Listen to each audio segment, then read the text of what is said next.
Hello, everybody. Welcome to World Suicide Prevention Day. We are getting started with our live stream here in honor of World Suicide Prevention Day. My name is Kolsch. I am one of the co-executive directors here at To Write Love on Her Arms. I'm really honored to be able to spend today with you all, to be here right now in this seat, getting to share the message of the Another Day With You campaign. Our team just had kind of a small little gathering about lunch time, which was just about a couple hours ago, and it got me sort of reflecting. This day is always one that, as our 10th anniversary or our 10th year doing this campaign, every year feels a little different, right?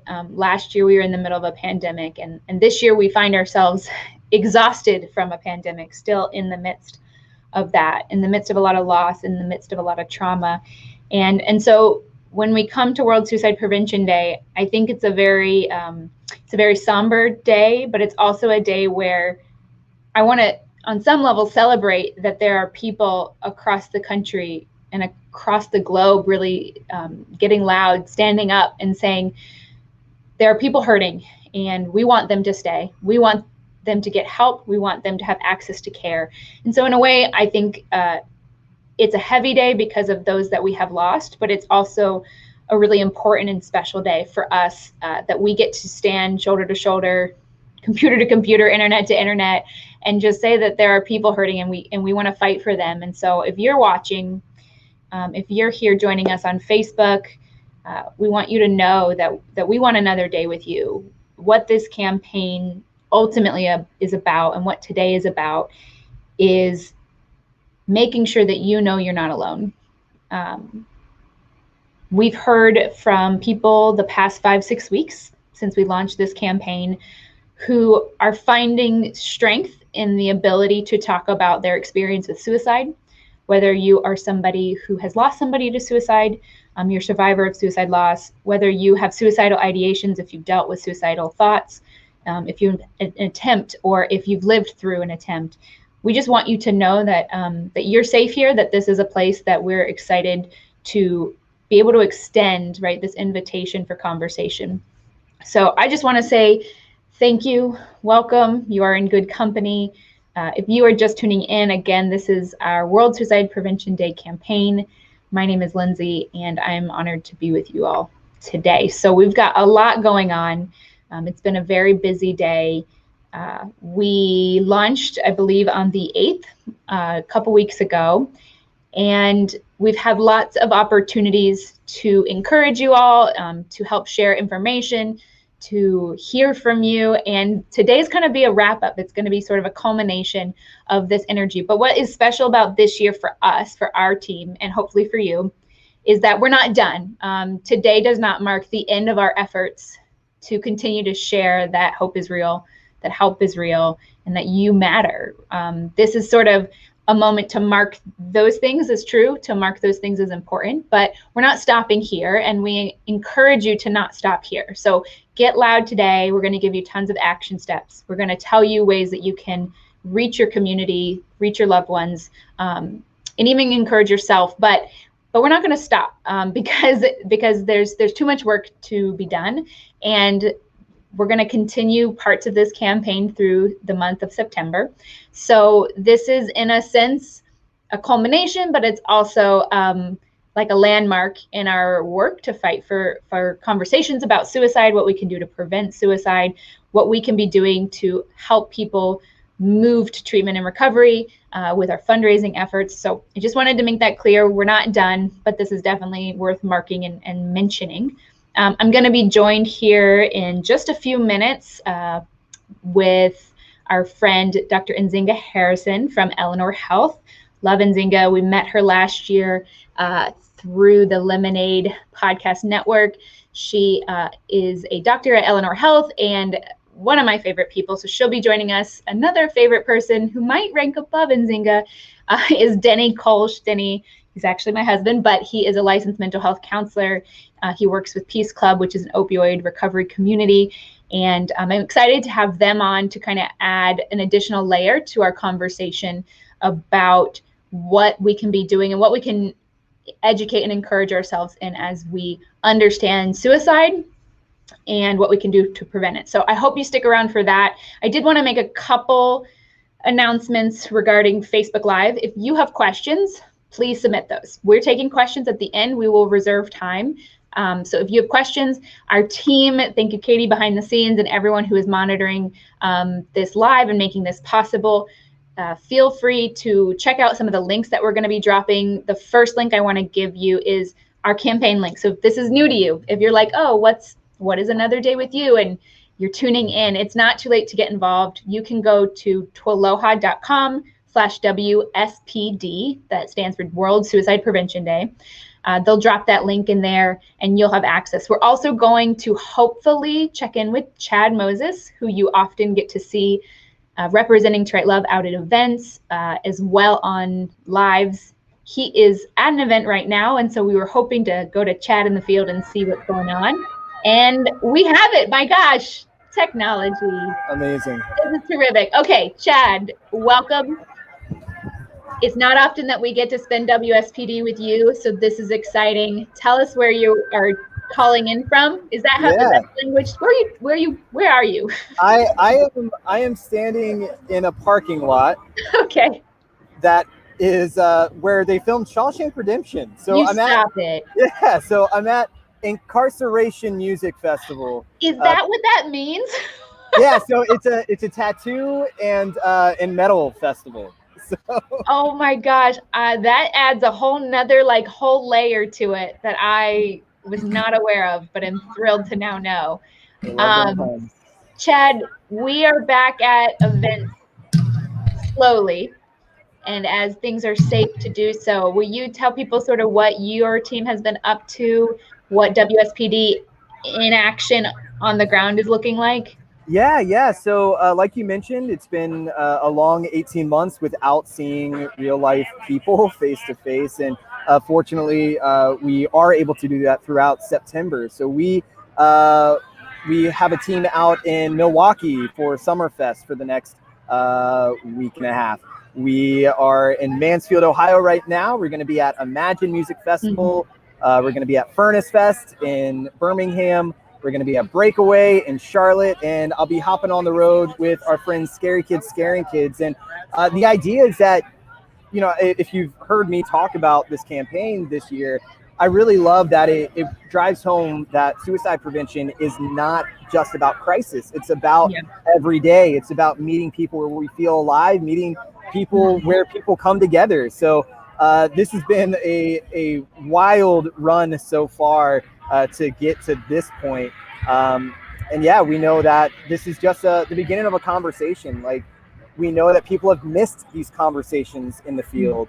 It's been really emotional seeing people's To Write Love tattoos for the first time in a year and a half is such a wild feeling. Yeah, I mean, just so much life to catch up on, and we know that we can't see everyone at all times, but we hope that this does represent our best intentions on trying to get back to meeting people in a face-to-face and intentional way. And Chad, you've got, correct me if I'm wrong, but you've got at the booth, people are participating in the campaign, filling out what they want Another Day with. Is that accurate? We definitely have some opportunity for that. We have a smaller space this go round, but as you can see, we definitely have a lot of people who are excited to join us for the campaign. You can see we have our Another Day with You shirts and jerseys, and definitely people that are sharing with us about the reasons that they showed up today, the reasons why they kept going through some tough seasons in their life. So even if it's not happening on a prompt card, those conversations are happening in a really impactful way. Are you able to see the comments coming through, Chad? Because Sam Moore just said, Chad, I celebrated 60 days of sobriety with you at Sasquatch Festival. I'm not 3.5. Wait, I'm now. I think he says I'm now. I think that's what it means. I'm now 3.5+ years sober. You played a huge part in that. It gave me so much hope. Well, Sam, you got. Can we just turn the live stream off? I'm just. It's crying. It is actually really dusty out here. But you're like, that's not tears. Those are done. Sam. Wow, Sam, we are so honored that but I'm honored that Chad got to play a part. We hear that a lot. If you have met Chad or any of our team out on the road at any event, we'd love to hear it. Like, where did you encounter To Write Love? So maybe it wasn't even a festival, but where have you met this message? The thing we love about this campaign, right, is that these shirts get to live beyond today. They get to live through the month of September. They get to live through as long as they hold up with the threads. So you can be wearing and sharing this message another day with you. And I think it's going to, all of my campaign shirts have always kind of taken on different meanings the longer I wear them in different seasons of my life.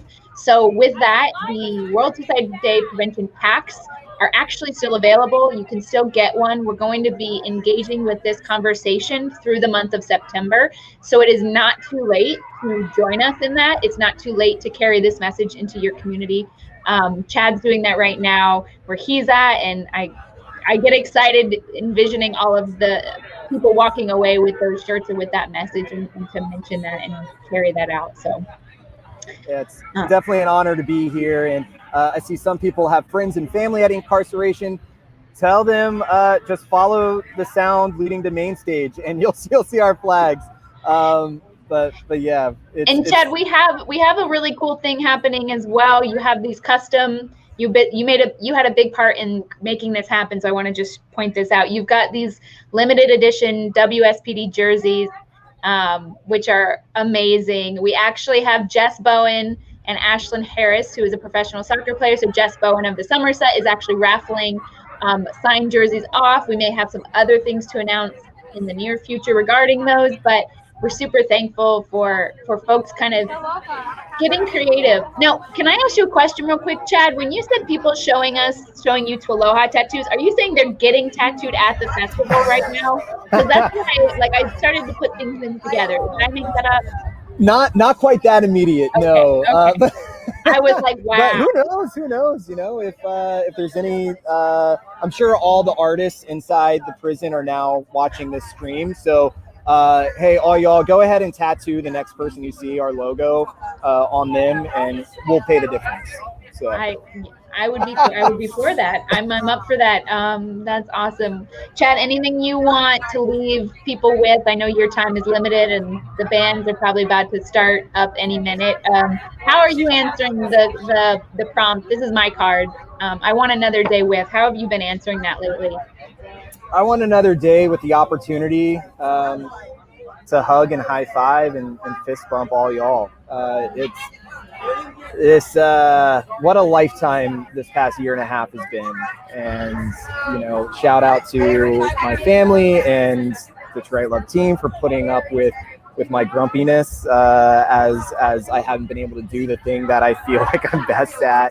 But now that I have a taste of this, I can't wait for more. I need y'all to keep hanging on. I need to see how we made it through this. I need to compare notes. I need another day just to buy time to hang out with y'all again. I need, like, no corniness, no campiness in that. Like, I need this, and I need you.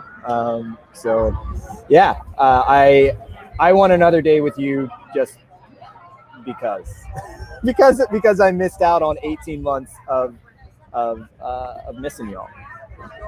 I think that's a pretty good answer, Chad.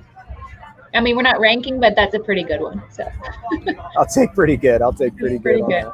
All right, Chad. Well, we appreciate you. Give our love to the team and folks that you're meeting. Can't wait to always hear your stories and the impact that's happening right now as you speak. So thanks, Chad. Oh man, that got me that just warms my heart. Thanks for sharing those memories, Sam, and everybody else who has met our team on the road. We're super grateful. We've got a couple more minutes here before we will welcome on Dr. Nzinga Harrison, as well as Denny Kolsch. So I've got a couple big updates, right? We're talking about it's World Suicide Prevention Day. I want another day with. We're inviting people right now to share their stories, to share how suicide has impacted or affected them. We want to be louder, right, than the stigma that keeps these conversations quiet, that silences so many people. So today is an invitation to do that, to add your voice. We've got hashtags that you can scroll through first. That is, the hashtag is another day with you. Our team will hopefully be dropping that in the chat.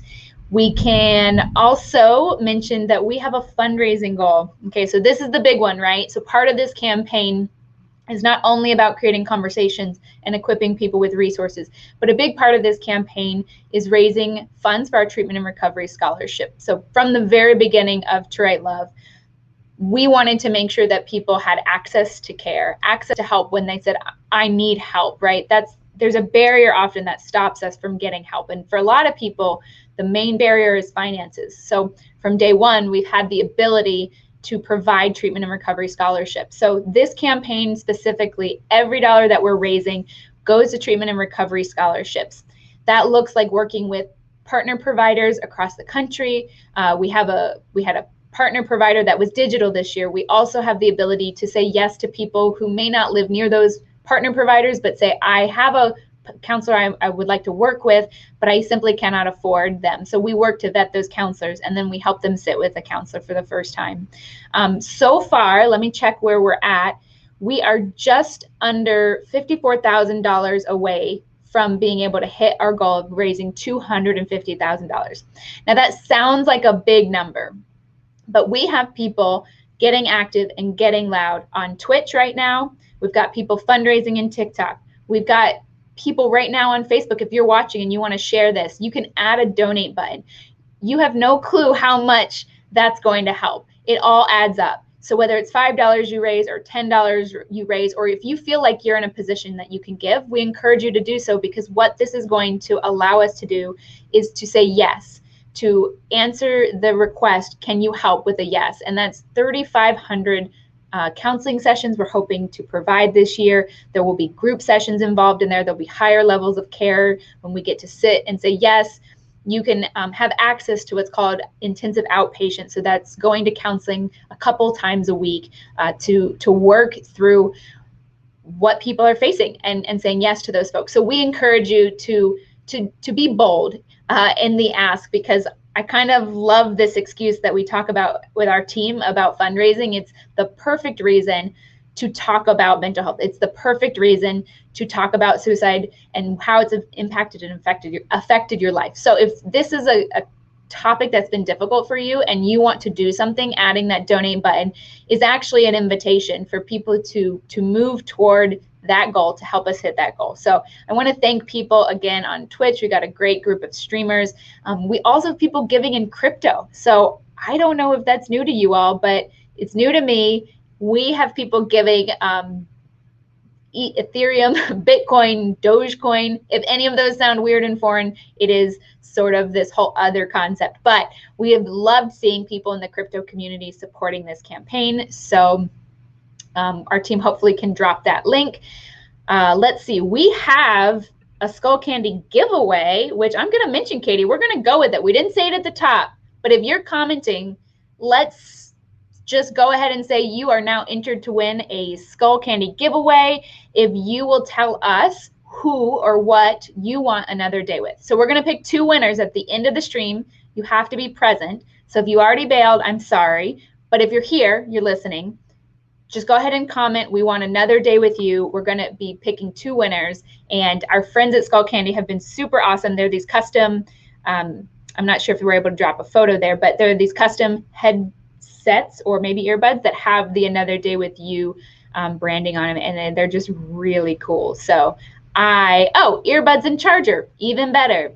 You're going to win maybe 2 things. So sweeten the deal, make some comments. If you can be sharing any of these posts, adding donate buttons, those are all going to add up. I want to say one more thing about some awesome stuff that is happening, and then we're going to go through some of the action steps that have happened this week, things that you can still be doing if you are hanging out with us.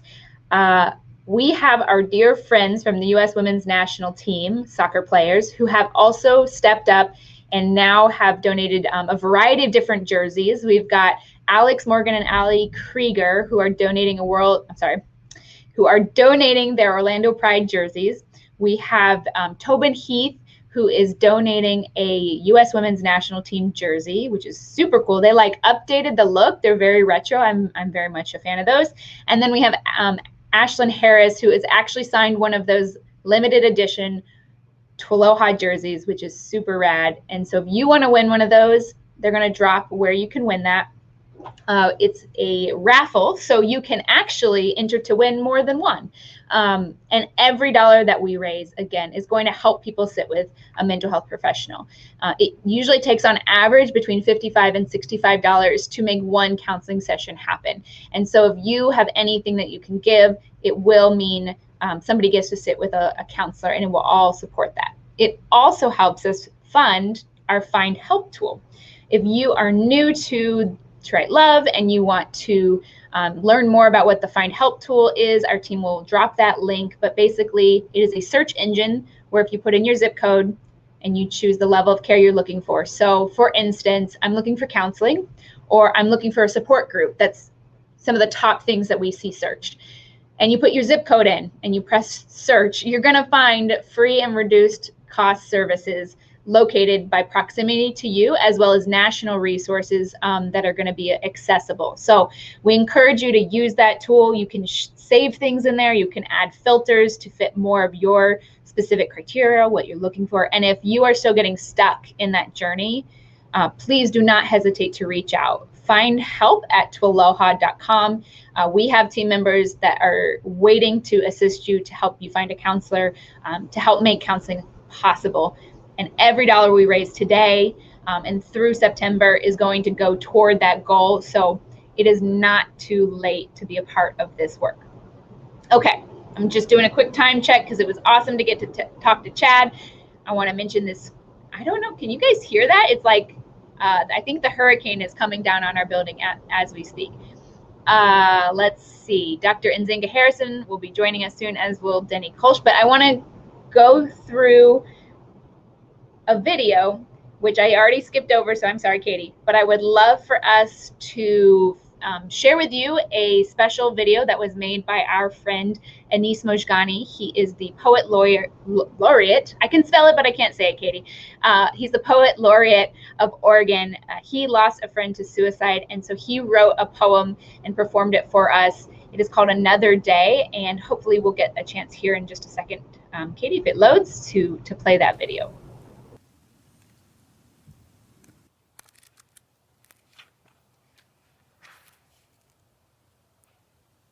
Every day is another day you are gone. So every day is another day I feel you being gone. I wrote a poem once about an Inuit word which means anticipating the arrival of someone coming. You are not coming, and I am not waiting for you to return, but still, this is the feeling in me. In a corner of my heart, still, and by a window, still, and waiting. Every day, another day, I think of you, even when I do not think of you. I look from my window and watch the summer flowers and wonder, is it hard for the flower to push through the earth? Does the softness or hardness of the ground make it easier or harder to do such? Is even the act of pushing upwards into the sky's light hard? Even when the seed can do nothing but crack itself open and curl its body in the direction of the open air. Why is it so hard to hold the weight of our own blooming? Why do we not catch how light our own blossoms are? I do not know that there is a thing I would not give to get you back. But the only thing I can give is another day here, breathing, living. For my heart holds more than just me, but you and many others. And another day of all of them, of you being here too. Another day here with me when I listen to music, when I ride my bicycle for both of us, when I feel the wind on my neck the same way the flowers feel the wind on their stems. Another day that shows me my heart still works.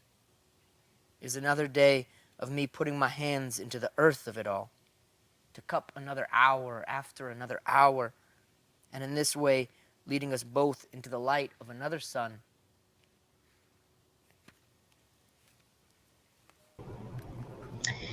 Oh, Anis, he's a special one. I want to thank Anis Mojgani for that. You will be able to find that video on our campaign landing page, anotherdaywith.com, or if you'd rather head over to TWLOHA.com/WSPD. Those both will land you there, and you can check out those videos. All right, we have a lot more to cover and a lot more conversations still to have. I mentioned that it is National Suicide Prevention Week, and so we kicked off this week on Sunday with some awesome action steps. There are things that we are calling for you all to participate in, and it is not too late to take some of these and continue to do these, whether you start today and you go for a week or you pepper them throughout the month of September. These do not expire. I think that's one thing that I love that Chad reminds us of every year, which is so much of this work that we are doing is not necessarily about that crisis moment, and we do want those resources to exist, and we do want people on the other end of those hotlines and crisis text line.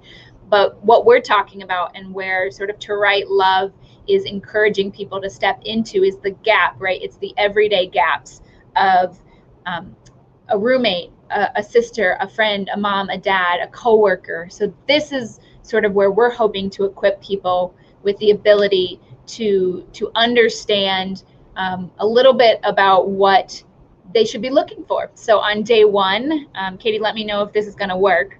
Looking for signs and asking the hard questions. So if you're on our website and if you're on the stream, you can actually see that our Suicide Prevention Day pack actually comes with these really cool conversation cards, is what we're calling them, but they really have a couple of different ways you can use them. There are questions to help you in conversations, but there's also these educational resources. So this is going to show you specifically things that you should be looking for, warning signs. We also have a risk factors card in there.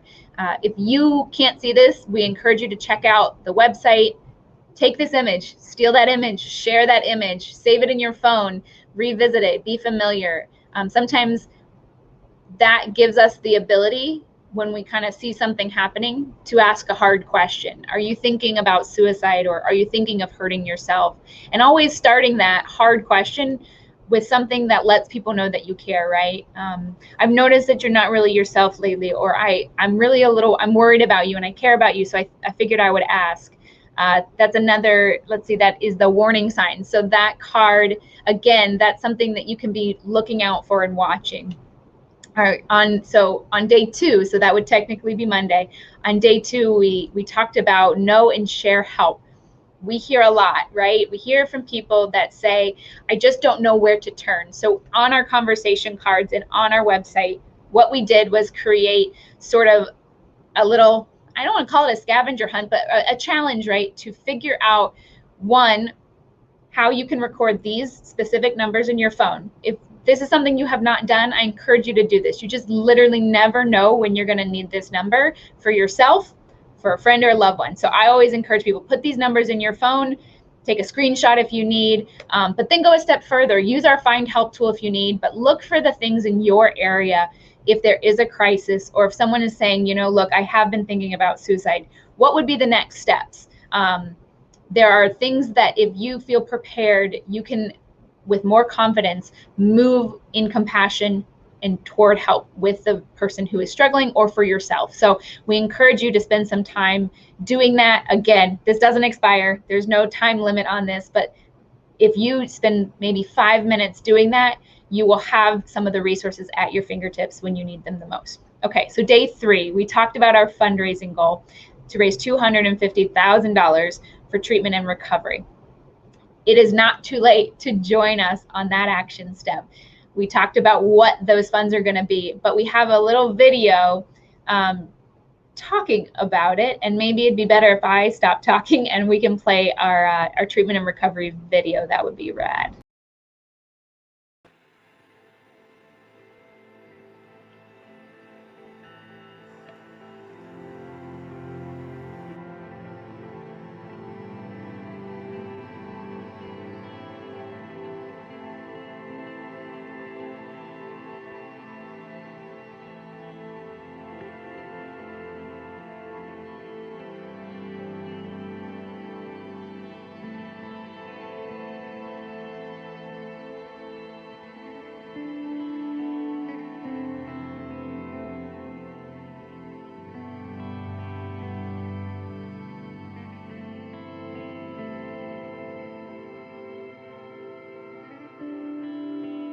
therapy is important. One, I don't think people need to suffer. There's no avoiding pain. You can't avoid pain. No. You can try to numb, but when you numb all the other good stuff too. My healing process has been a roller coaster, but I think the biggest thing for me, yes, therapy. I talk about my dad a lot, and I talk about my struggles, my personal struggles, because it's unhealthy to keep that stuff in, but you have to make sure you have safe people to talk about that stuff too. Don't have to suffer, but when we are, we shouldn't have to do it alone. Certain people have stigmas on treatment because when you think of treatment, you think of inpatient or you're being monitored. Inpatient helped me greatly. I love inpatient, but I think it's because I got to see other people's perspectives, and I also was cool with the nurses and stuff. So they actually genuinely wanted me to be better, Thoughts and feelings and grief and sadness. And it's really cool because when I tell people about my dad, especially close friends that didn't know him, they tell me that it feels like they met him, and it feels like they know him because of how I keep his spirit alive, which I think is really cool.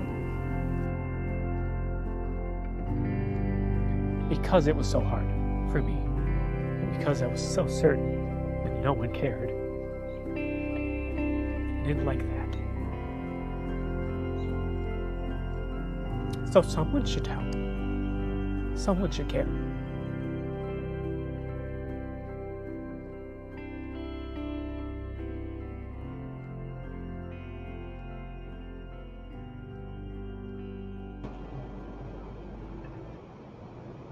All right. So if you have been on this live stream with us, that was our treatment and recovery video, just talking a little bit about what it's meant for individuals who have had access to therapy, to resources, mental health resources. As you heard, it's looked different for everybody, right? Our friend Millie, she needed hospitalization or inpatient care. Patrick maybe just had some counseling. Addie, who lost her dad to suicide. There's so many different seasons in our life, and our goal is to be able to meet people in those seasons. We know that 2/3 of people struggle with depression, don't access care, and depression is one of the leading influencers for people who die by suicide. And so help is an important part of this equation to help prevent suicide, as are all of these conversations, right? I think one of our roundtable conversations earlier this week, which is a good plug, Katie, for dropping our conversations that we've already had on live as well as here on Facebook, is that she said, the lived experiences, the proximity in which you are to somebody else who has lost someone to suicide or been affected or had suicidal thoughts and shared that, the closer you feel to the ability to have a conversation, to put a face to this issue. And so when we end up with a stigma that says don't talk about it, right, it becomes this abstract thing that's scary and that we can't talk about. And so this campaign is all about confronting that. It's about building proximity in our lives to these issues that are at the core of them, just things that we deal with as humans, right? They affect communities across the globe. And so we're excited and honored that people are showing up for this.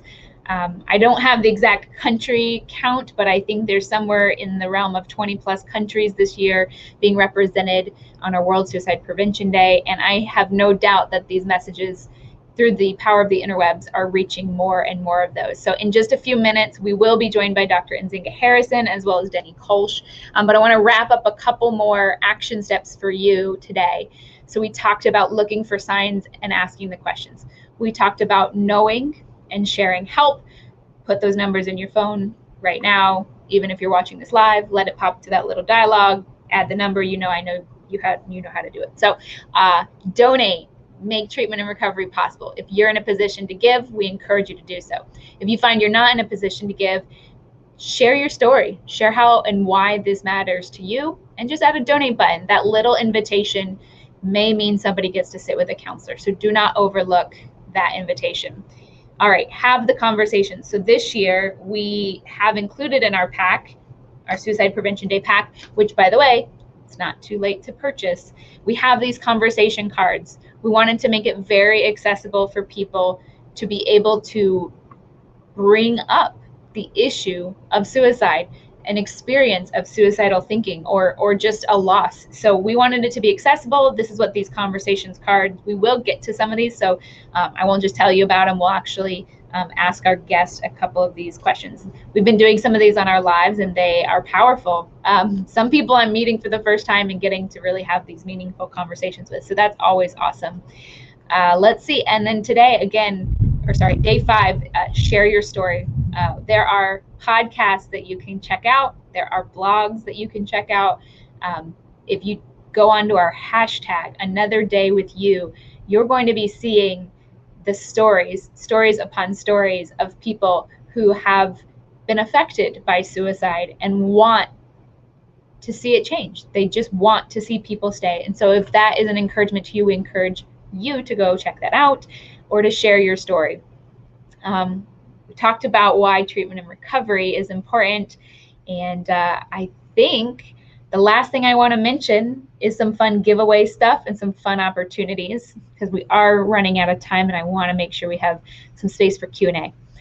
Want to make a huge thank you to our friends in the U.S. Women's National Team and professional soccer players. You may recognize these names: Ashlyn Harris, Allie Krieger, Alex Morgan, and Tobin Heath. No big deal. They donated specific, really cool jerseys. Check it out. You can enter to win. You might win one. You can enter more than once. All that money is going to our treatment and recovery campaign. Also, Jess Bowen of the Somerset, who recently got reunited. No big deal. It's a very special thing. She also has a signed custom TWLOHA jersey that was made in honor of this campaign. So you could enter to win that as well. We'll drop that link.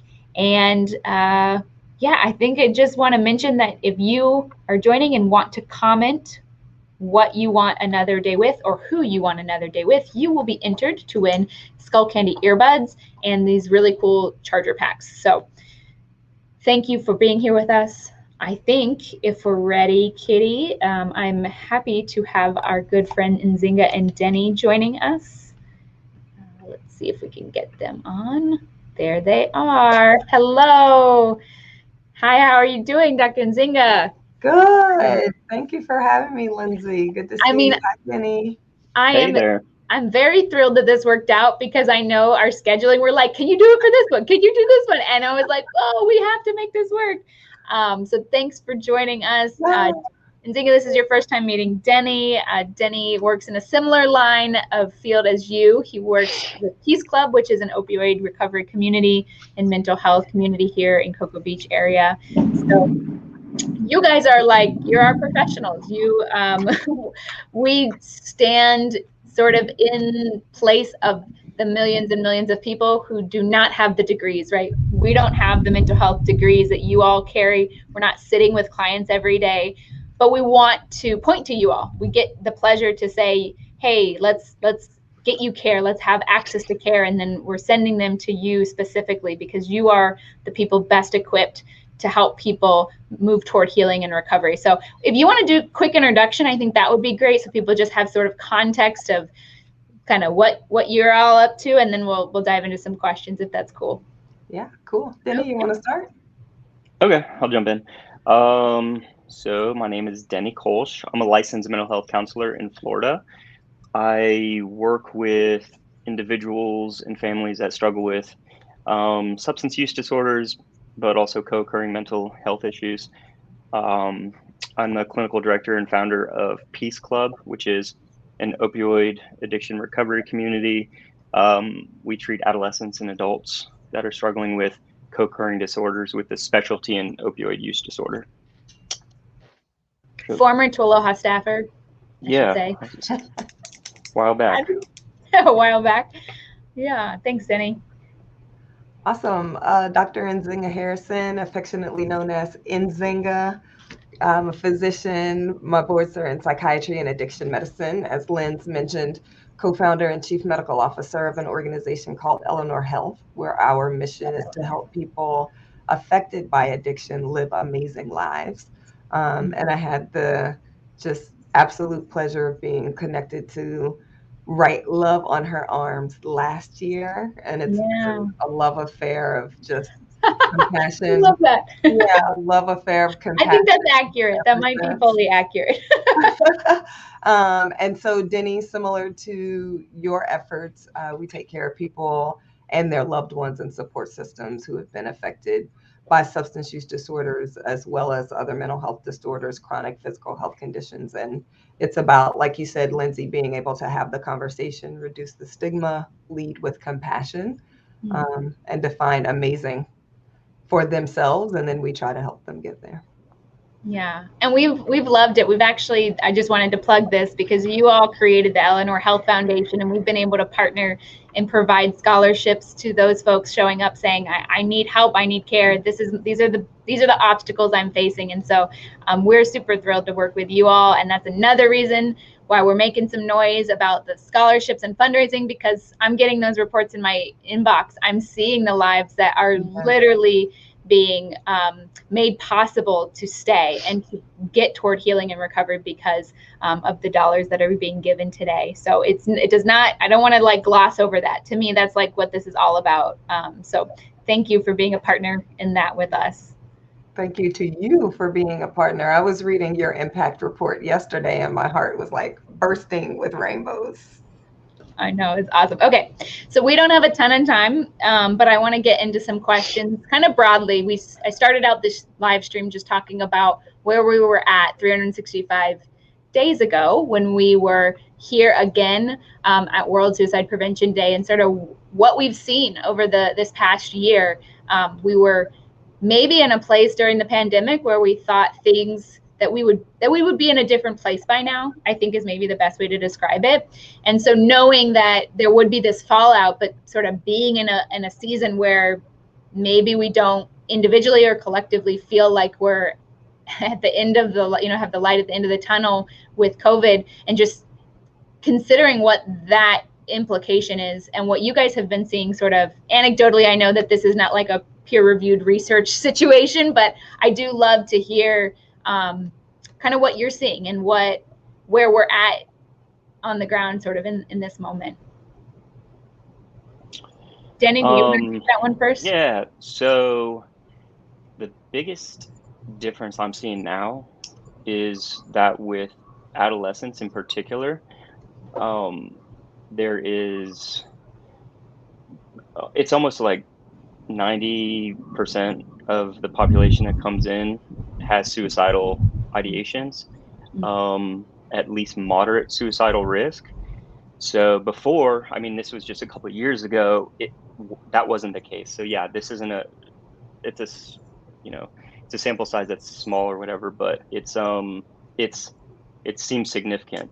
So as life becomes more challenging and disillusioning and uncertain, I think families have been affected and family systems have been affected, and then from that, adolescents have been affected. So that's what we're seeing, and that's what has been the most striking over the past probably 6 months, where we've had to do the number of reports we've had to do, like DCF hotline reports, which is our Florida's reporting agency, has gone up at least double. So suicide in particular has increased, suicidal risk.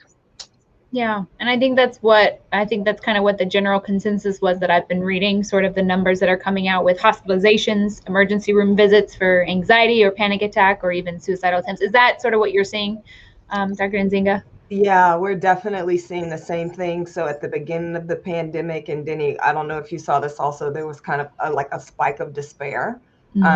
And we saw that our community members were needing more touch points with us, more points of connection to kind of get through that initial shock of COVID.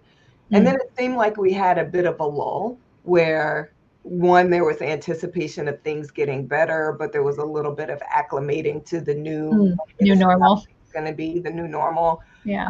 Even during that time, alcohol use, cigarettes, relapse of other substance use disorders were definitely still increasing, like as people were separated and isolated.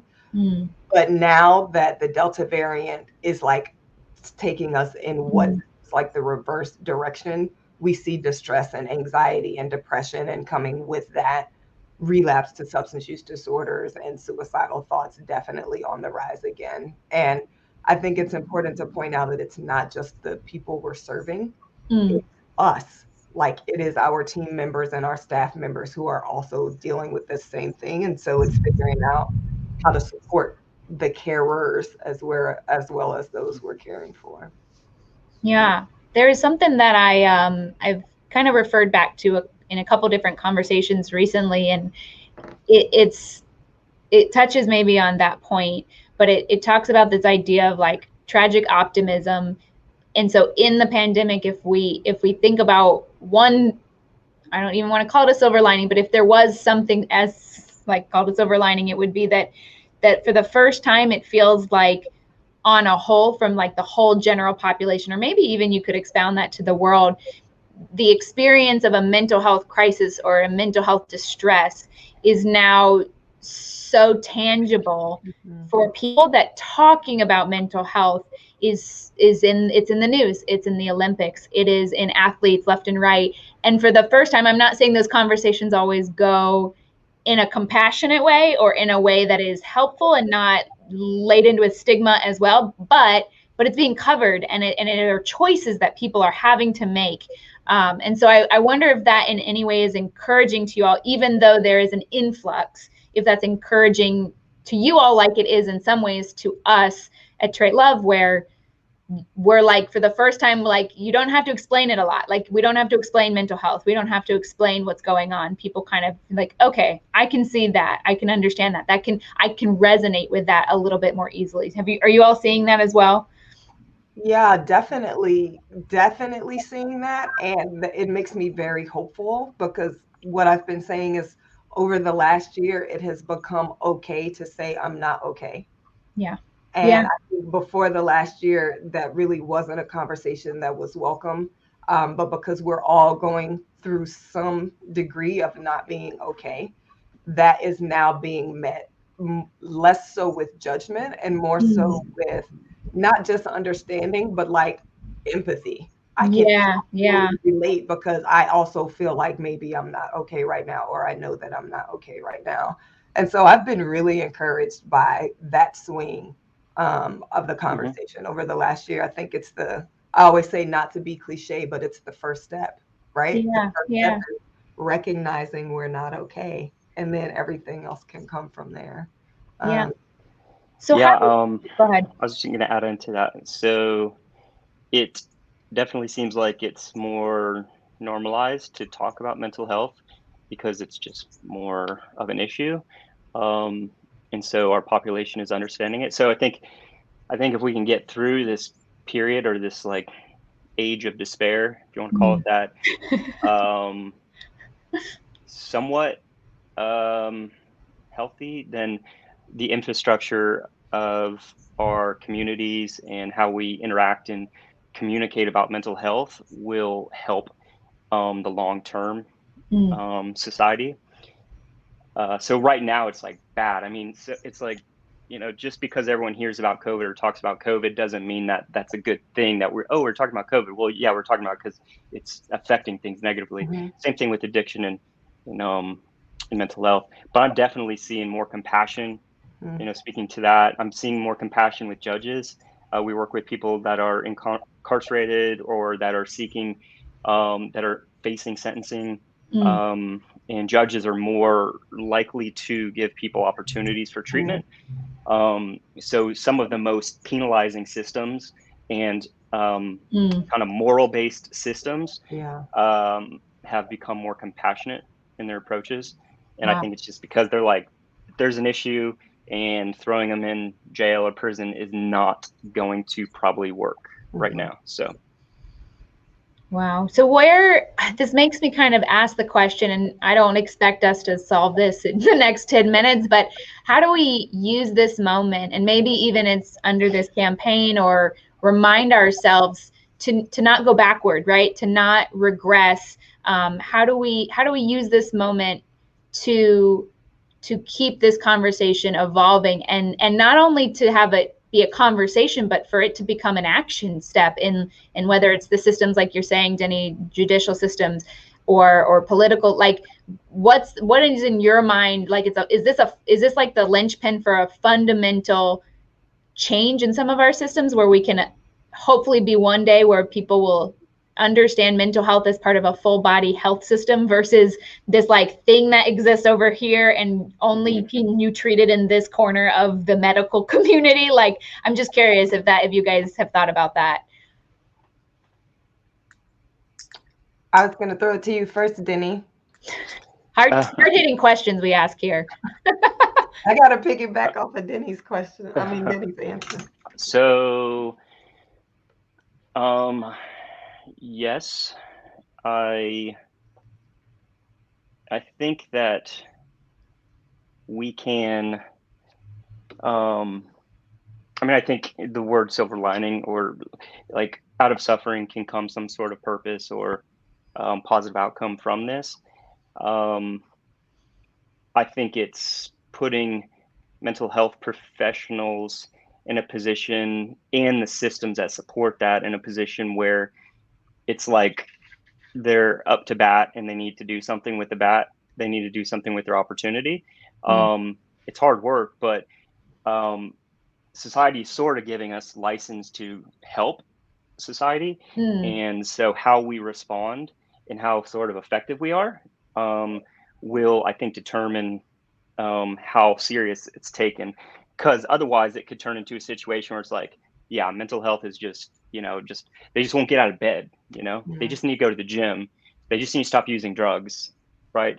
If there's not really some form of outcome that is positive from treatment and all this stuff. Okay. Wow. Yeah, agree totally with that. And I think a really important thing that we have to make sure we do that'll keep us from walking backwards is to realize that even if the pandemic ended today, the emotional impact is not going to end anytime soon. And so I've already started to see people, well before Delta was coming back, when it felt like things were going back to normal, people saying like, I'm vaccinated, I can go outside again. Why do I still feel this way? And it's because the impact of the collective trauma that we've all been through, not just the pandemic, racial unrest, everything else that's happening over the last year and a half or so, is laying an imprint on us. That's important. If we can give ourselves the latitude and give each other the latitude to not be okay, even for a while after things get better, then I think that will be the linchpin for us to say, okay, so these increased resources need to stay.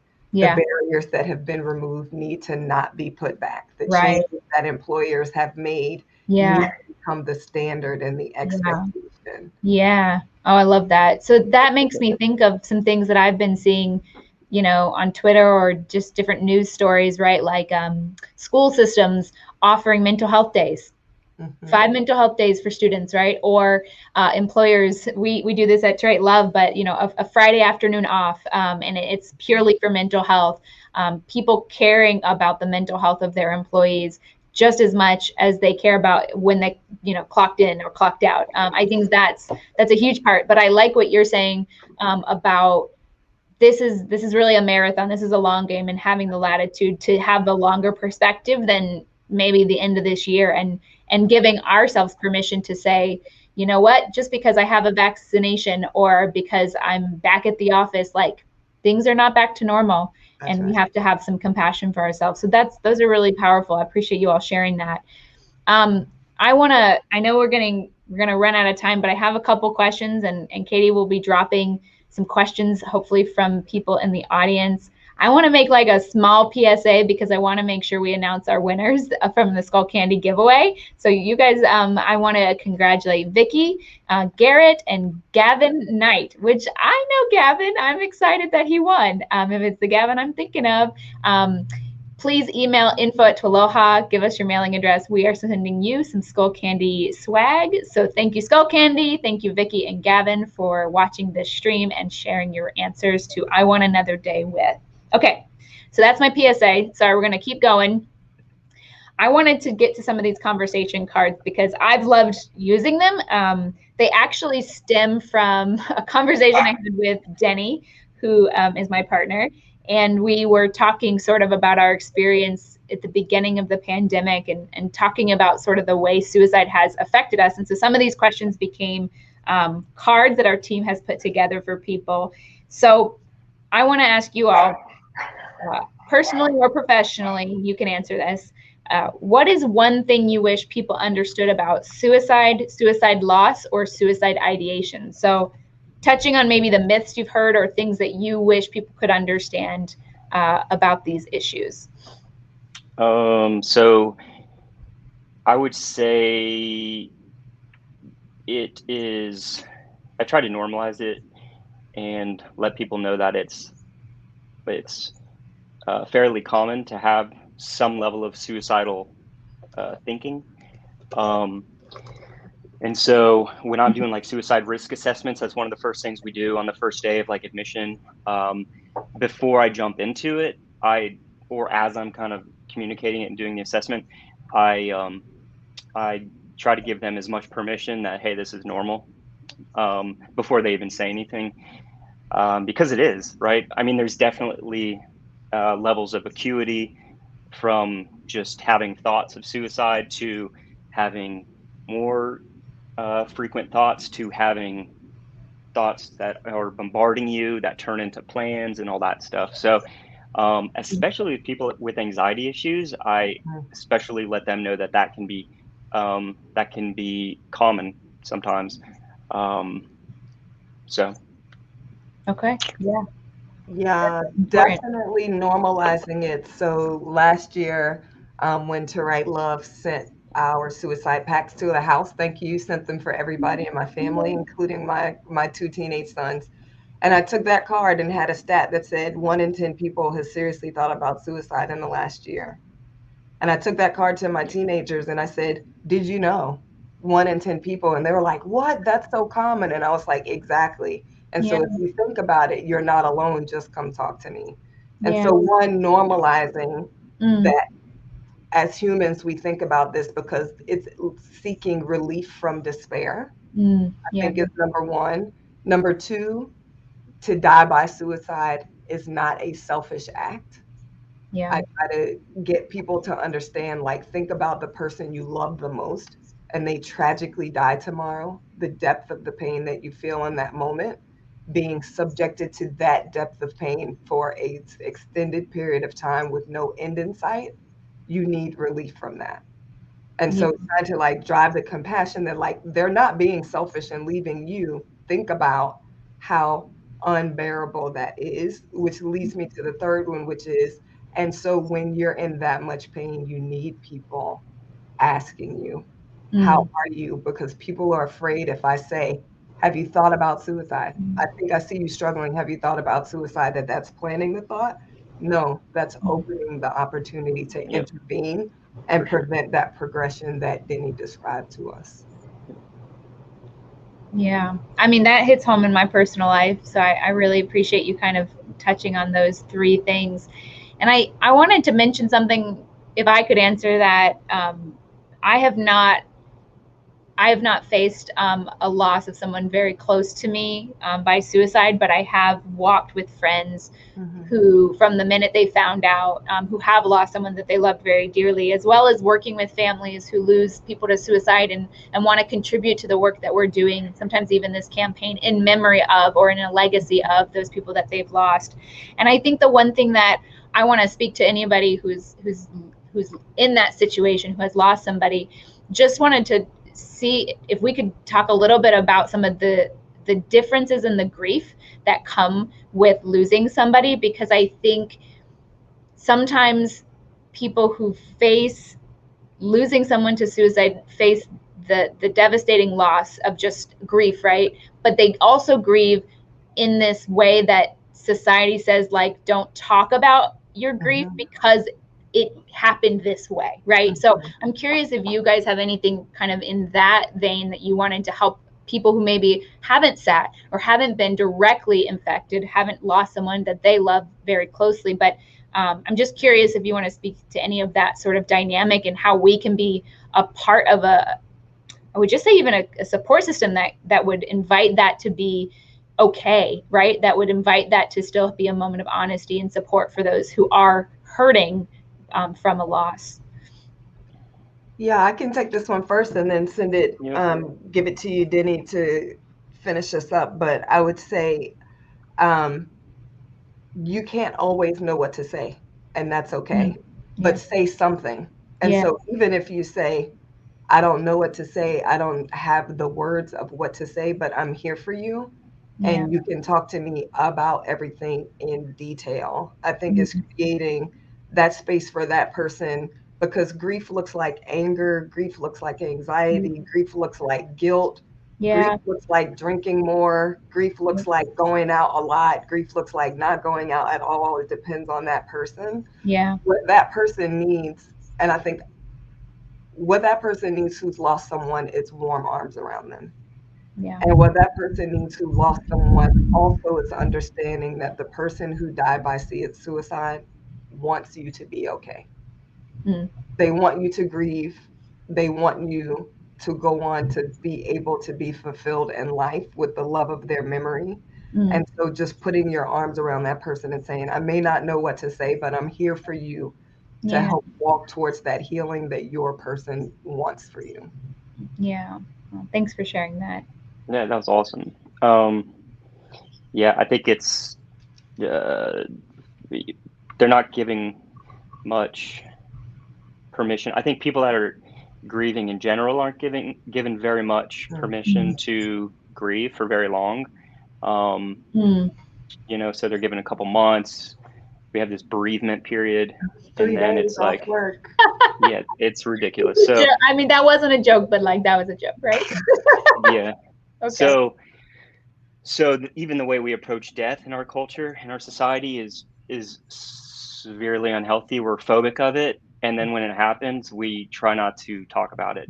So then when suicide comes into the equation, then you have the stigma that's associated with that. So there's even less room to talk about it, and there's less spaces to talk about it because it's a very like specific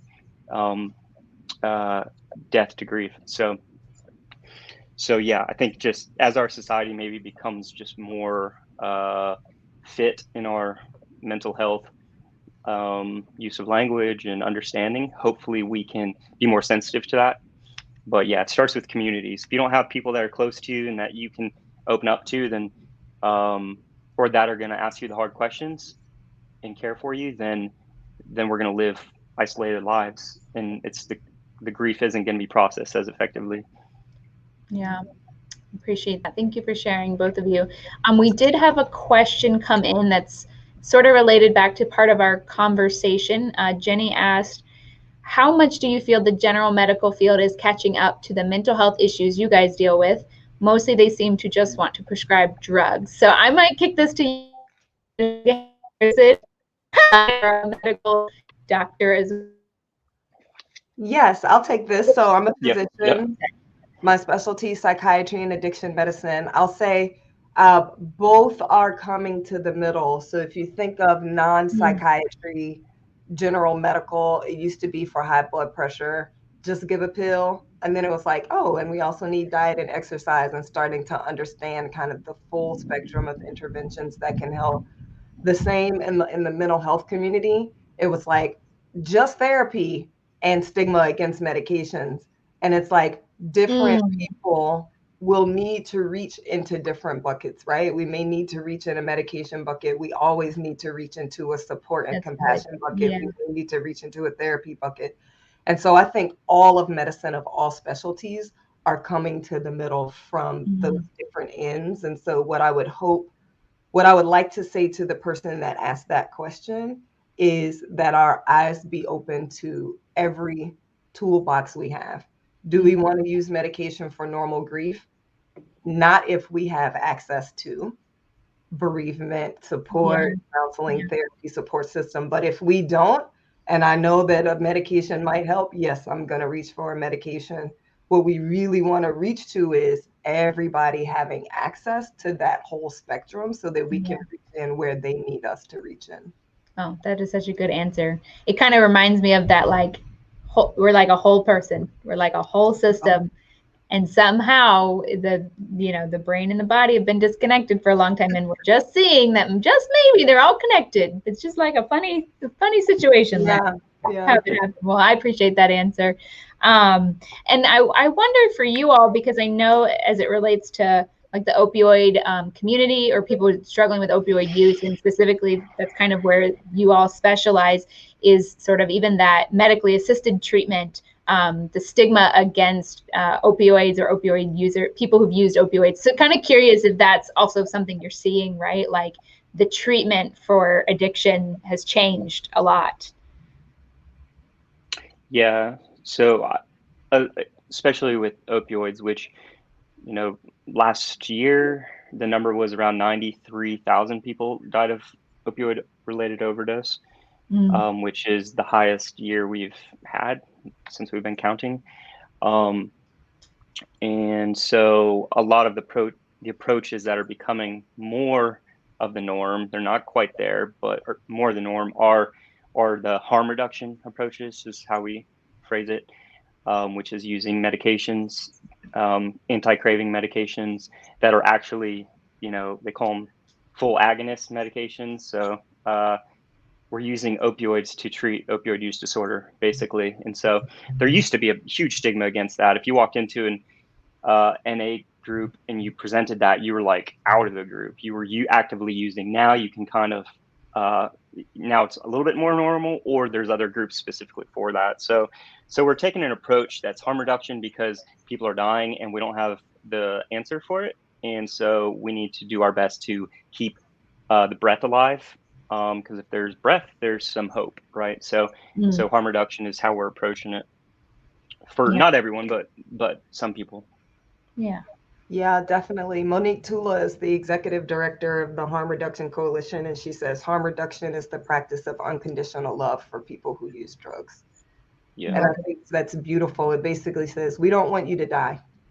We don't want you to die. And full stop. And if you look at kind of the comments I made a minute ago about high blood pressure, harm reduction is how we practice medicine. So if you have high blood pressure, I will treat you even when your blood pressure is high. Like while the symptoms of your disease are active, that's when you need the most. When you have diabetes, when your blood sugar is high, that's when you need us the most. And addiction, we've said, like, you can get treatment when you're abstinent. You can get treatment when your symptoms are under control.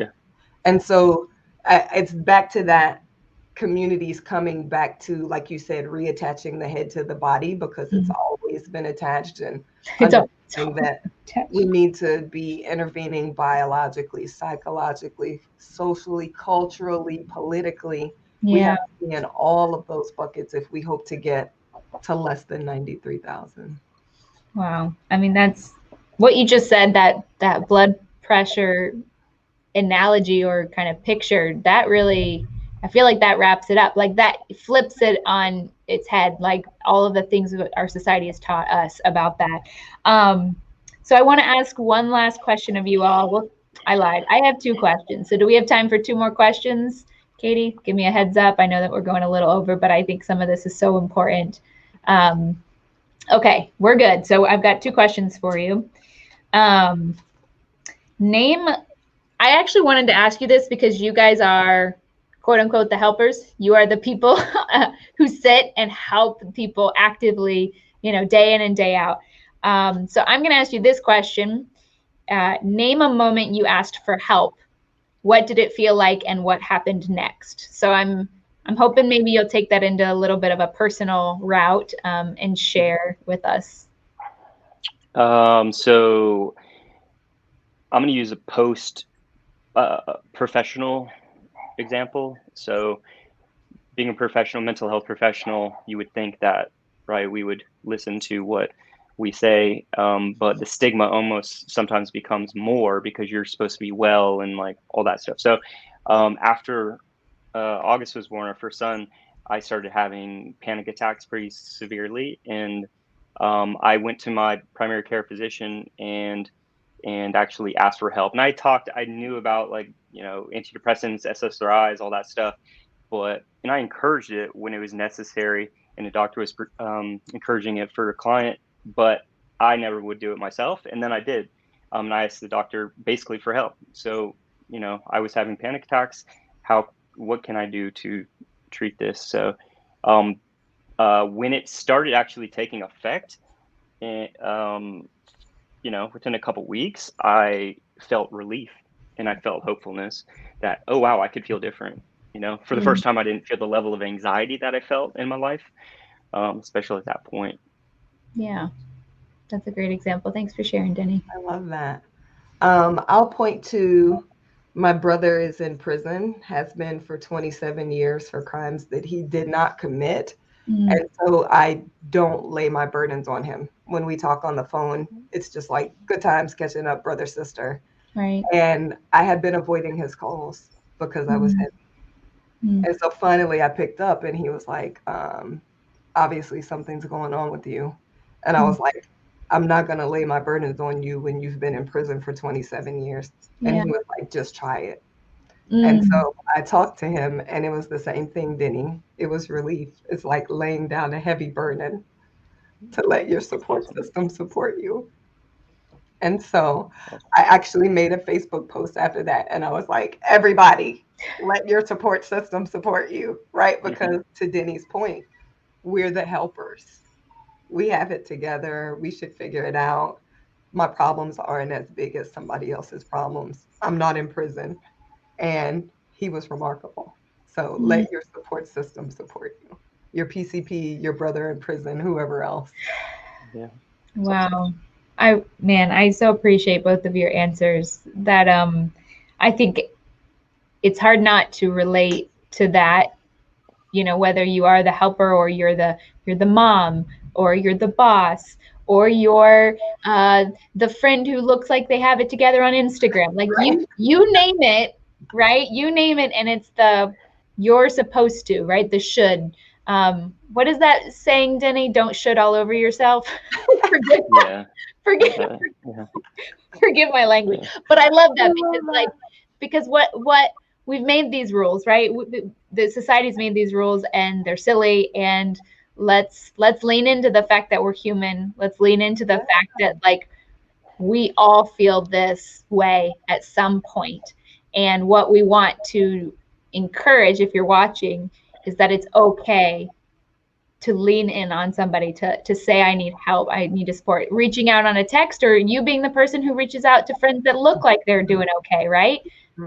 Another day with you is simply the goal to have another day with you, to have that breath still be in your body, to have a chance for hope. I think that pretty much encapsulate the whole thing. Is this a question, Katie? Should shame? Oh. No, it's not a question. I think it's a quote. Okay. It's a statement, not a question. A statement. Oh. So this is something Katie contributed in our chat. Sorry, I got confused. But it's, should and shame make you feel like shit? I like that. That's that's the succinct way to say it. Should and shame make you feel like shit. So perfect. Thank you, Britt Barkoltz. She is another TWLOHA supporter and friend of the organization. I think that's the best way to say it. Man, I have so I'm gonna wrap up with just one more question. I could ask you a lot more questions because, frankly, both of you are people I respect and admire, and you have so much wisdom to share with us. And but I would love for you to tell us, if you were to complete this statement, I want another day with, how would you respond to that? With my daughter, son, and wife. You don't have a daughter though. That's weird. Sorry, daughter, son. Both my sons. That's weird. Maybe I'm projecting that I wish You I had are. a daughter. We at some point were hoping for a daughter. This is you should Rorschach test on me. Yes. Yes, command the universe, and so shall it be. I am now putting daughter energy out there for you both. Okay. I did want a daughter, but I have a beautiful 8-month-old son who is awesome. So seeing his smile another day, specifically would be worth it. How about you? Oh gosh, I feel like the list is so long, but definitely my husband Joel, my 2 sons Zaire and Nasir, my mom Jane, and then I would also just include all of the people at Eleanor Health, the people who work there, but also the people we're taking care of. Yeah. Those are the people we're taking care of are the ones I feel kind of most at risk for not having another day with. So I will put that energy in the universe for them. I love that. So I wrote mine down too, Denny. I feel like we have similar ones. But I wrote a daughter as well. What? A daughter? A daughter as well. I was like, wait, he said a daughter. We don't have a daughter. Yeah, I don't know. Whatever. It's hot in this room. I was warning you on that. Okay, so I said I want another day with toothless grins, baby giggles, sister hugs, and moments that remind me it's all connected. The last part I think I woke up to a news article that was referring to I think he's a biologist who was mapping the brain of the forest, that everything in the forest is actually one organism. And it just reminded me so much of like all of the connection points of life, right? And so just an opportunity to stay connected to that is what I want another day with. So, well, I'm going to wrap up because there is so much going on today. We are so grateful for your time, for your conversation, for your encouragement, for your vulnerability. We do hope that if you're watching, that this encourages you to share parts of your story or to share parts of where you're at. You can help us get to that fundraising goal. We are hoping to raise $250,000. We are making great progress. So if you can add donate buttons or if you can make a gift, this is a great time to do that. It is directly impacting people who are saying, I need help. I would like help. And you're going to help us have the ability to say, yes, we can help. And so thank you for those donations that are coming in. Thank you to the folks who are streaming, who are fundraising, who are giving, who are raffling off jerseys. There are a number of people. I just want to make sure you know our team, the Trite Love team. I want to thank you for all your hard work getting these 5 weeks rolling. And for the people who are sitting with clients, who are sitting with those who are vulnerable and at risk, just want to thank you all. There are lots of ways that help can look, but I know that yours is incredibly important at this moment. So I want to thank you all. Thank you, Katie, for being the best producer behind the scenes. We appreciate you. And we'll be in touch. There's so much more. I wanted to just one last thing is that just because today is World Suicide Prevention Day does not mean this campaign is over. We're continuing on into September. Throughout the month, there will be more roundtable conversations similar to this, people with different lived experiences and expertises that you can join. Those conversations, they will be on Facebook. There will be events for those. You can check those out. There are podcasts accessible. There are stories. If you're not following us in all of the social media platforms, do that. Facebook is just one of those, but we've got stuff dropping in all different locations. So I just wanted to make that the PSA. And again, congrats to our Skull Candy winners. It has been an honor and a pleasure. Dr. Nzinga Harrison and Denny Kolsch, thank you for joining us. And we want another day with you all.